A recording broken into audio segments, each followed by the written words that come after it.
Ito nga pala guys ang PITX dun sa mga hindi pa nakakarating at dun sa mga nakarating na pero nakalimot. Ito nga ang PITX Parañaque Integrated Terminal, no? At dito guys ay parang nasa mall ka na rin, no? Kasi parang may yung blower nila may halong aircon, ano yan.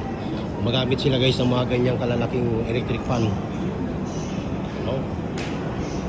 At tayo guys ay papunta na sa ating destinasyon. Ayan, bus. Ayan.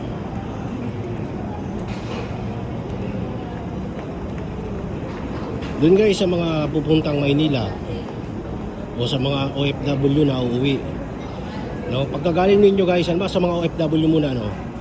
Pagkagaling ninyo ng Philippine Airlines or PAL or Ninoy Aquino International Airport, NAIA, ay pupunta na kayo dito.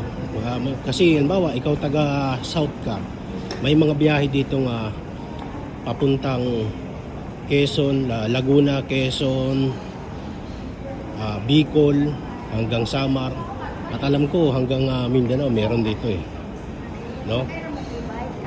So dito kayo pupunta sa PITX. At yung mga nasa probinsya rin naman, pag sumakay kayo guys ng bus, ang biyahe PITX, dito talaga ang bagsak nyo.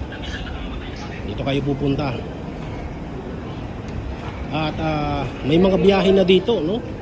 May mga biyahe, bawa ikaw ay taga probinsya at ang biyahe mo papuntang PITX, pagbaba mo papunta kang Cavite, papunta ka ng Angulo o Rizal o kahit sa lugar dito sa Metro Manila at karatig Metro Manila, ay meron kayong masasakyan dahil may mga biyahe dito guys, ano?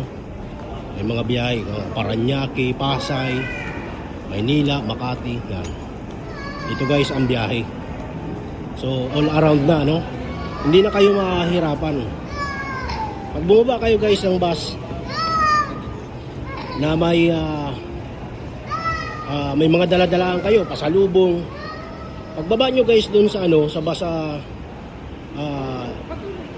unloading o sa babaan, diba may mga gamit kayo doon lang guys sa entrance, mayroong mga nakatambay doon na pantulak katulad nito, katulad yan.